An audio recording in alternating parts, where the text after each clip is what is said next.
All right. Thank you, Lord, for this time together with all these amazing intercessors, and such a treat to have Tommy on with us. This is September the 3rd, and we're super grateful for everything that has been transpiring in the world of prayer for Israel. At the same time, there's a lot to pray about. And so I'm really happy to have Tommy on, because Tommy, I just got a notice from from this, actually Heather Johnson sent it to me, about Israel to classify Judea and Samaria as a combat zone amid terror escalation. And so I'm really interested to hear what you have to say about Judea and Samaria area, since of course you are there, living there. And so Tommy Waller, he is the dad, by the way, of the Israel guys. So some of you follow the Israel guys on YouTube. Those guys are doing an amazing job, by the way. Good on you. Good on your sons and whoever else is that's with them that does this. I'll just show you for one clip here so that you can see who are the Israel guys. I'm not going to belabor this, but just to say this is his offspring. They have there they are, the Israel guys, 218,000. Judea and Samaria. But I bet you've heard of the West Bank or the occupied territories. Most people have heard these terms. The crazy part out is the world is obsessed with the piece of real estate we're standing on right now, but no one actually knows. All right, well, there's that. And so probably going to get into an advertisement. And then a bit later, I would like to show a 2-minute clip of Prime Minister Netanyahu's speech as to why they cannot give up the Philadelphia corridor and, of course, bend to pressure of Hamas or world leaders or whoever to, have a ceasefire and complete withdrawal out of Gaza, which would be absolutely crazy, because then Hamas would just rearm and do everything that they've done before. But anyways, Tommy, thank you for joining us today. Over to you, Tommy. Well, glad to be here. Wow, what a great intercession team you have here, and I'm very thankful to be on here today to get to kind of garner your prayers over area. By the way, the guys, the Israel guys, some of them are not my sons, but they're my son-in-laws, and okay. So they're all sons, I guess, for me. But they're actually they're in Gaza right now as we speak. Today they went into Gaza with a group. They had to wear military uniforms and everything. They're there. So we're waiting to hear what the stories are coming out of there. The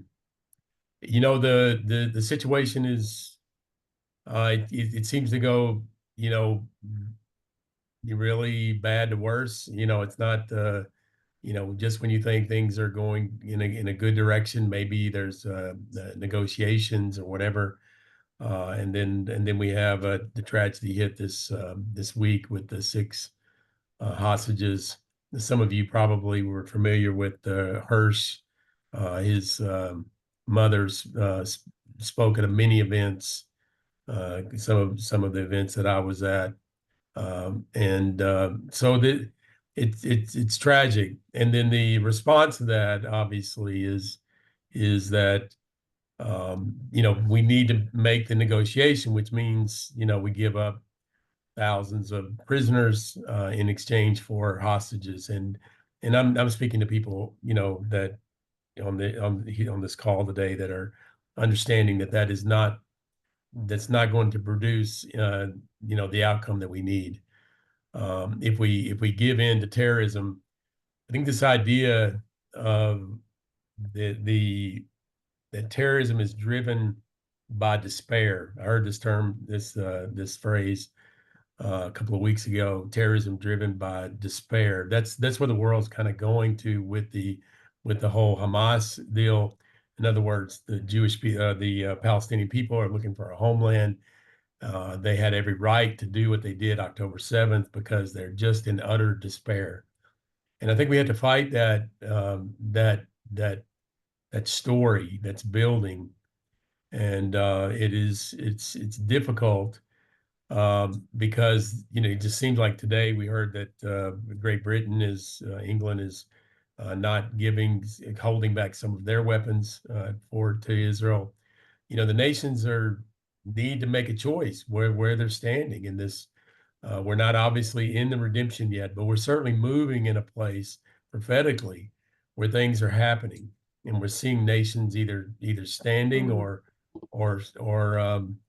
standing against.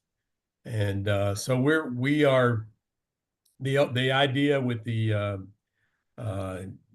what you talked about and started out wanting to know about the having Judea and Samaria. What is the phrase again? Yeah, Heather sent me this article. It's saying that Israel to classify Judea and Samaria as a combat zone. And Right. so you live there. So tell us what's going on there, how we can pray for that area, where you are. There's a lot of variables here. There's the problem is that Judea and Samaria is a place that's very vulnerable to what happened October 7th, because the political arena is supportive of what most people are calling a two-state solution, which is really not a solution. It's creating what's obvious to most of us is a terrorist state. So they're building up these terror cells and Iranian proxies that are smuggling in large quantities weapons through Jordan. Jordan has always been considered very, we've had good relationships. Israel's had good relationships with Jordan, but unfortunately, there's a lot of people in Jordan that side with the terrorists and side with Hamas. So Israel has not really kept that border strong, and there are many places where there's literally holes in the fences where they're able to get and smuggle things in. So what's happened over since the Intifada in 2000 ended around 2005, they have slowly began to build arsenal in Judea and Samaria, and so this has culminated now. You used to hear more. Just think about it over time. You heard people that were they have stabbing attacks. They pretty much don't hear the bus bombings and things that you heard back in the Intifada times in the early 2000s. But you had car rammings. There were things that were done without ammunition, without guns. Now, most of the terror events that are happening now are explosives and also with guns. Literally, high caliber guns that they have now that they're using against the Jewish people. So we've created a war zone here in Judea and Samaria, and so the government is finally, through the appeal of the communities that live here, the settlers, what the world calls the settlement communities, resettling in the biblical heartland, what we call the biblical heartland, the places that we live or we're in right now, and they are, they're finally hearing their cries. Obviously, the communities here have always been politically not politically correct. Everybody has been, for the most part, against all the countries of the world have been against the communities establishing in Judea and Samaria. But what's really happening here in Judea and Samaria is that the communities being established is actually what's kept a Palestinian state from being established. Because there is existing, say there's 4 main communities around Nablus, which is biblical Shechem.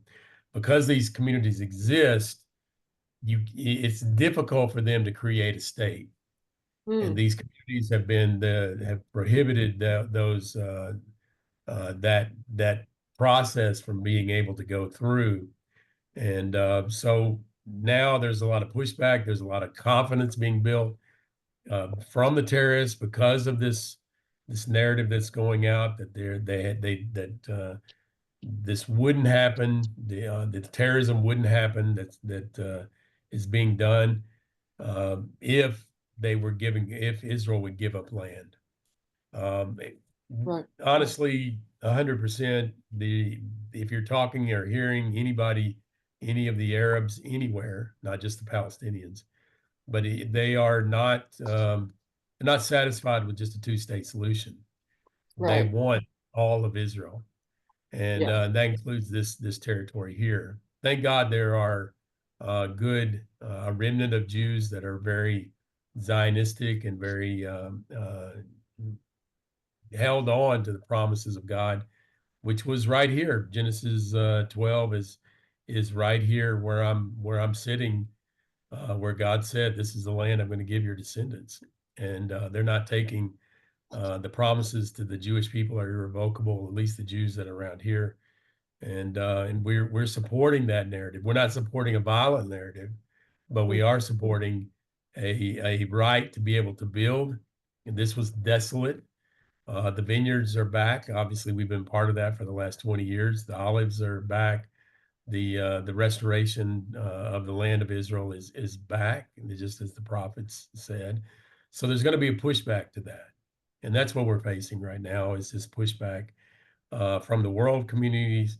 The Arabs have done a very good job in winning the propaganda battle. Right. Right. And that's a real issue.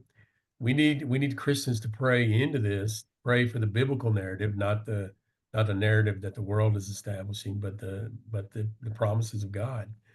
And so we were out today. Our volunteers just got in yesterday, and we're out harvesting the grapes. We don't have as big of a crew as we usually do because of the situation, but we still the grapes. I say that the vineyards don't know that we're in time of war. They're still producing their vineyards, their fruit. So pray that we can do more than we're capable of doing. There's a lot of the harvest is plenty and the workers are few right now. Wow. Yeah. Quote from our time. Could you put in the chat for people again? I'm trying to remember how to spell it. Hovel, your organization. It's actually hot. Yeah, just a Yovel is actually the word for Jubilee. Yovel, Yovel, Yovel. Ha is the like Hamashiach, the Messiah, the Jubilee, Ha Yovel. Okay. So, but easier than that is just serveisrael.com. Serveisrael.com. I'll put it in the chat. Okay, put that in the chat because this is something I'd really love us to pick this up in prayer in a new way, as well as even get the word out. Actually, I was telling my daughter about it. It's like, hey, you can go and volunteer in Israel. You can help in the harvest. You can, there's different different times that you can go, grape harvest or different harvest times. So I mean, it's really incredible what you guys are doing. And I just want to speak the obvious. Hopefully everybody knows this already. But in 2005, when there was such pressure to give up Gaza for, quote, peace, that, President George W. Bush, as well as in the Israel side, Ariel Sharon, the dragging out of the settlements, all the Jewish people that had settlements there. I mean, look what happened a year later, 2006. They voted in Hamas, and they've never left, never had an election since that time. So, in other words, pressure in any way for Israel, these people like Tommy, being in Judea and Samaria, to come out would be another epic disaster, just like what we're seeing with Gaza right now. So this is where this area needs a lot of prayer. Tommy, how did the Arabs, the terrorists, they're in the West, Judea and Samaria, how did they acquire these guns? Because as you said, it used to be car rammings, it used to be stabbings. So is this coming from Iran again, or just curious, how did they get armed? Yes, coming from Iran, and then smuggled through Jordan I see. Syria, Jordan, Syria. Mainly right now, we're finding out that this is why the emphasis is on Judea and Samaria, why you're hearing that article that you're talking about, is Yeah, because the ammunition now is coming through Jordan, and these terror cells are being, I mean, they're finding huge caches of weapons in these places. So we're happy that they're getting serious about it. We're standing. We have been, thank God, we have not been, had any issues from any of them, even though we have communities around it. We hear them celebrating. We heard them celebrating on October 7th. We heard them celebrating every time that news comes out with the hostages, even the 6 that were murdered this week. We're hearing those the celebrations. Hamas is in Judea and Samaria. The thought that they're just in Gaza is wrong. There are a huge faction of Hamas supporters in this area. Okay, gotcha. All right, Tommy, if you can stay on, just stay on, because I want to show people this 2-minute clip of Netanyahu's speech yesterday, which really is, I think, quite brilliant. Hopefully this works. Israel is not, I was asked enough whether to the release of hostages.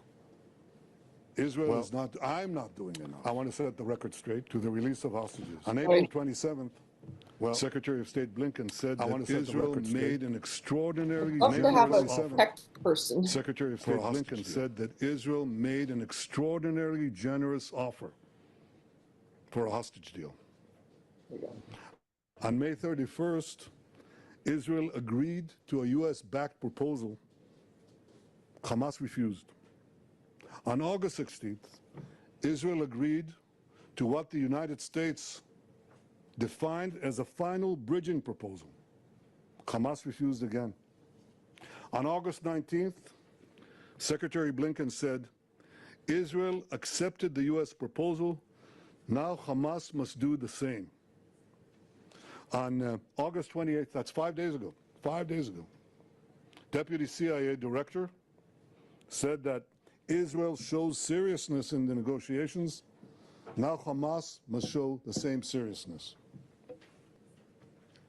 I want to ask you something. What has changed in the last 5 days? What has changed? One thing. These murderers executed 6 of our hostages. They shot them in the back of the head. That's what's changed. And now after this, we're asked to show seriousness? We're asked to make concessions? What message does this send Hamas? It says, kill more hostages, murder more hostages, you'll get more concessions. The pressure internationally must be directed at these killers, at Hamas, not at Israel. We say yes, they say no all the time, but they also murdered these people. And now we need maximum pressure on Hamas. I don't believe that either President Biden or anyone serious about achieving peace and achieving the release would seriously ask Israel to make these concessions. We've already made them. Hamas has to make the concession. Thank you very much. Toda rabba lachem. Wow, can you imagine just how ridiculous this is, that the world pressure has been on Israel to make more concessions to, I mean, they just had 6 murdered hostages. It makes no sense. I'm gonna just go ahead and stop the recording there.